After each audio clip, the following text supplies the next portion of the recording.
Hey, yo, what up? Welcome back. This is not a podcast. It's just my thoughts with Rob Markman. It's July 5th. I hope everybody had a happy and safe July 4th.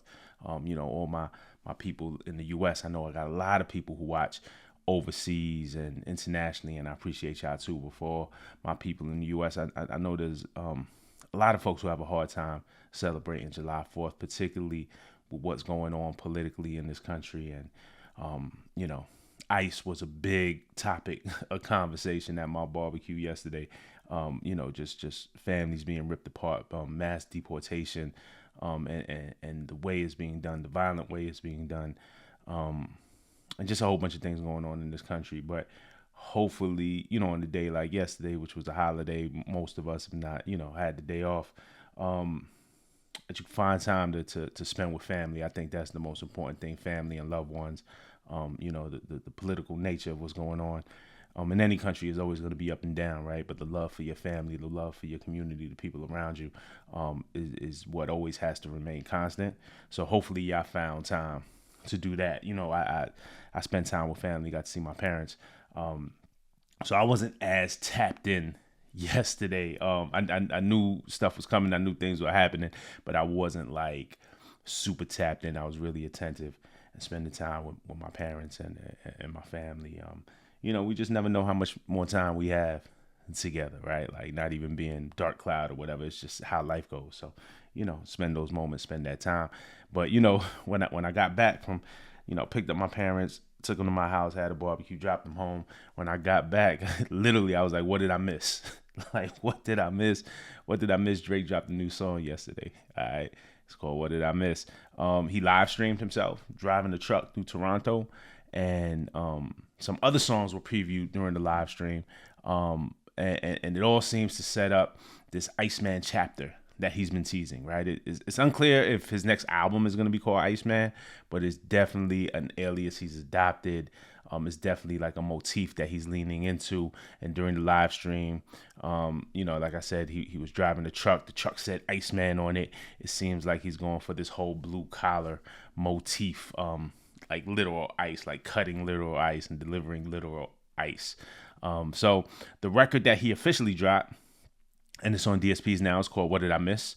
There are 9 producers listed: London Sear, Olo Angel, DJ Lewis, FNZ, Elias, GYZ, Tay Keith, Oz, OZ, and Patron are the 9 producers listed. There's a beat switch, so it's kind of like a 2-in-1, but it's a lot of producers for one joint. But there's 9 producers listed. Aubrey Graham is listed as the single and sole writer of it. The song was released by OVO. This is me looking at the CP line on Spotify. The song is released by OVO under exclusive license to Republic Records, a division of UMG Recordings. So it's interesting that while Drake has this active lawsuit going on against UMG, he'll release this record, and he'll still release records. And just a quick update on that. Before we get into the song, on Monday, there was a hearing for UMG's motion to dismiss the lawsuit.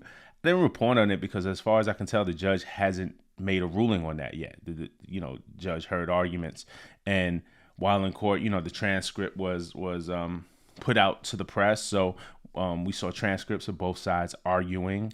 But to me, they were arguing points that we knew they were going to argue because it was all in the paperwork. I didn't want to do a video on it because it felt like there was nothing to report on. I felt like I would have done a video and the video would have done well. Like you put Drake in the headline and UMG in the headline, and you're going to get a certain amount of views. But there was really nothing to report. Nothing really happened. It all kind of went as expected if you've been following this case, except there was no ruling. So as of now, it looks like the lawsuit's still going on. I know discovery has started, and I know folks who have been through deposition or at least started the process of deposition. So for now, it looks like it's going on. The judge hasn't ruled otherwise. So, we'll see what the next steps are when there's the next major development. But let's get into the music. What did I miss? The song is definitely a post-battle record. It's a post-Kendrick Lamar battle record. On it, Drake is addressing former friends who he believes switched up on him. Some are speculating that he's talking about LeBron again, but it sounds very different from, if you remember, the Fighting Irish freestyle that Conductor Williams did, and that kind of leaked onto the internet. It sounds very different. That was like a pure rap song. This has a lot more melody to it, but similar sentiments. It's a similar feeling. It feels like it comes from a similar place emotionally. Could also be about DeMar DeRozan, but could be about a number of people. Maybe it's not about one person. Maybe it's about a number of people. The song isn't super specific in the who, but it's very clear in the emotion. And the headline is, Drake feels betrayed. The hook goes, I don't give a fuck if you love me. I don't give a fuck if you like me. Asking me how did it feel. Can't say it didn't surprise me.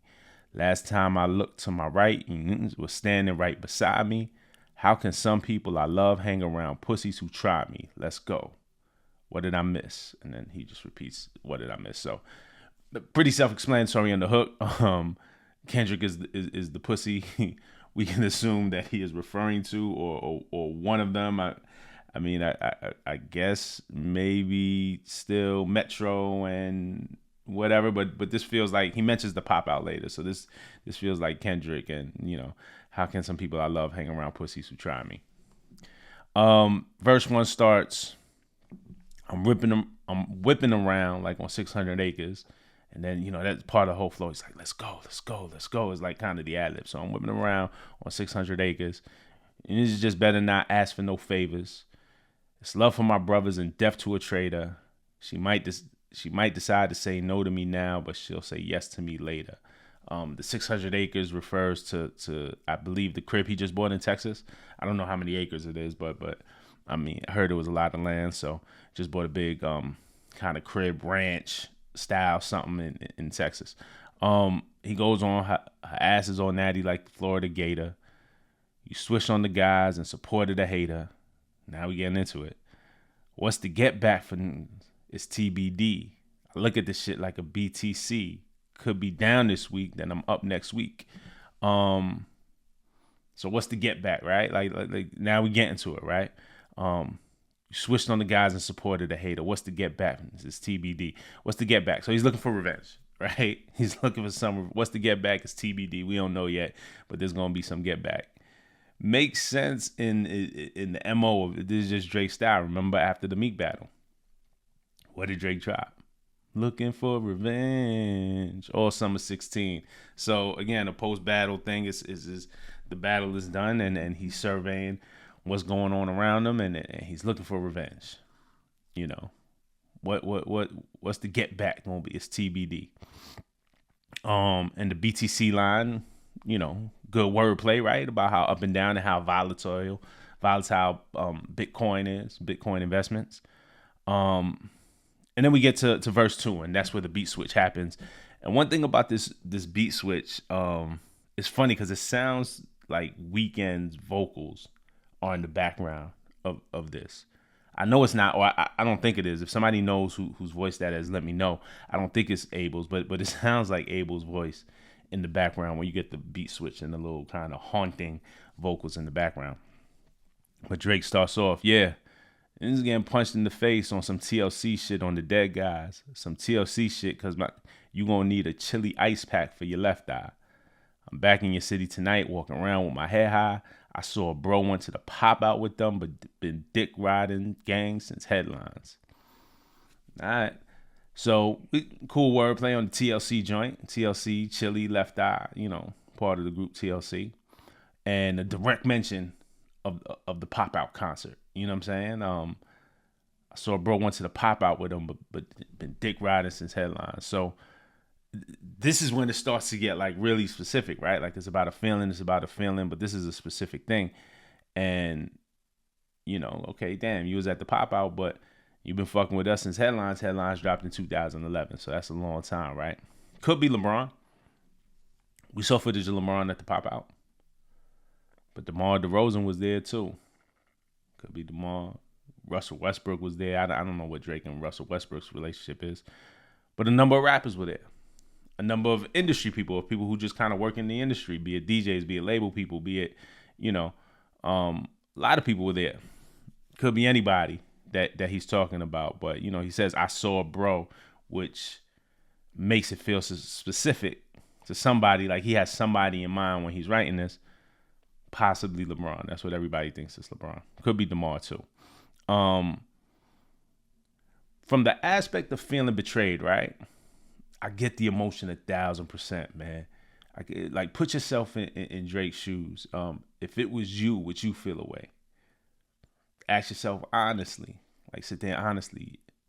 You absolutely would. I know I would. I get the emotion. Oh man, we supposed to be cool. All right, the guy that's going against me is having a concert. You're out there, like I get it. I get the emotion. I get the feeling of betrayal, right? But here's the part where he starts to lose me. Is the violence of it all.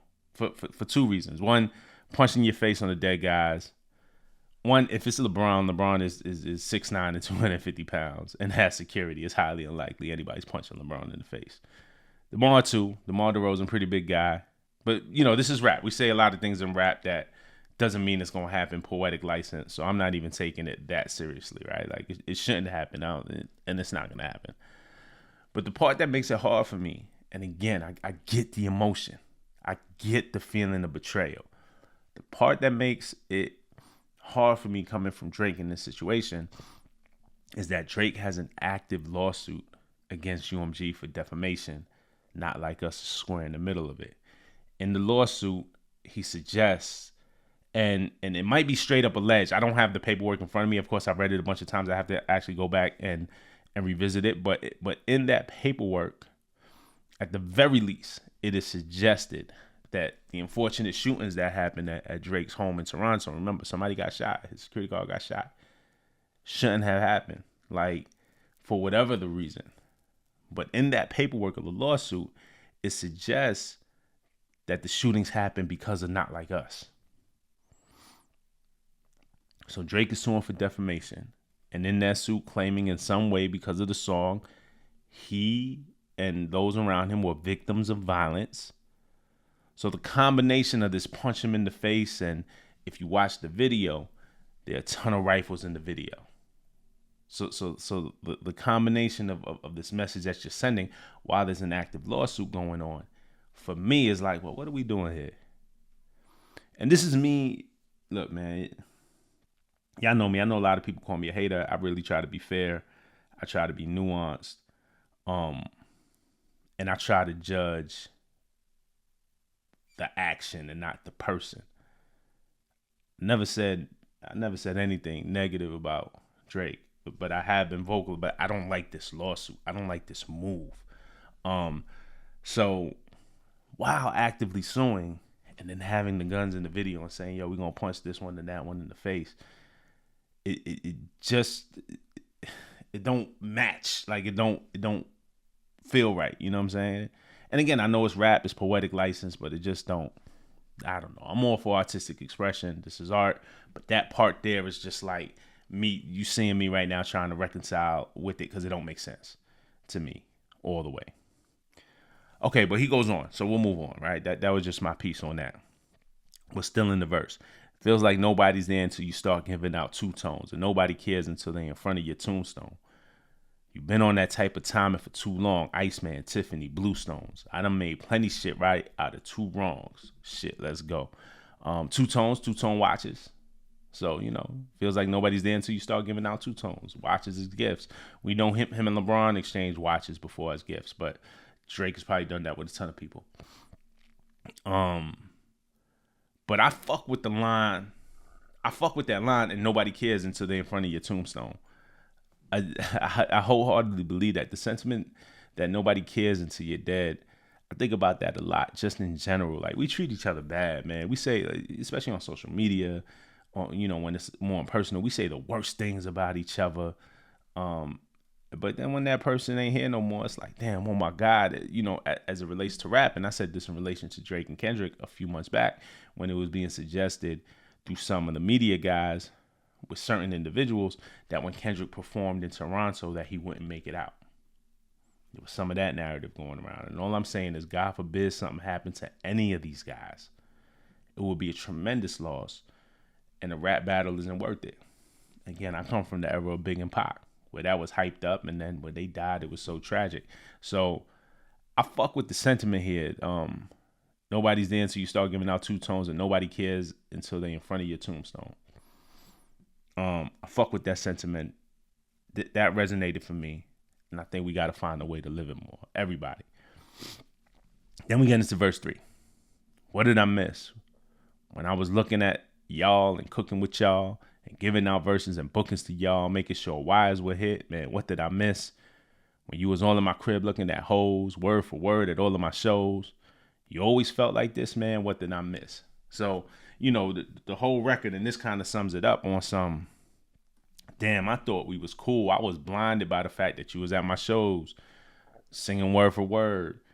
You was in my crib, man. We were doing songs together. Like, I was blinded by that, but now I'm seeing you over here. What did I miss? Did I not see it all along? How did I not see this coming? They're giving out verses and bookings to y'all. Look, Drake done did a lot of feature verses, man. A lot of people benefited from having that feature verse from Drake. It's just a fact. You cannot deny that. The You Was All in My Crib, that part makes me think of DeMar DeRozan, but could have been anybody. But DeMar was on the Toronto Raptors, right? And he's been to Drake's house. He's talked about it, talking about going to Drake's crib after he got traded to the San Antonio Spurs, and having the talk with Drake after he got traded to the San Antonio Spurs. So maybe it could be DeMar. Still very unclear though, right? We don't know. This is all speculation on the who.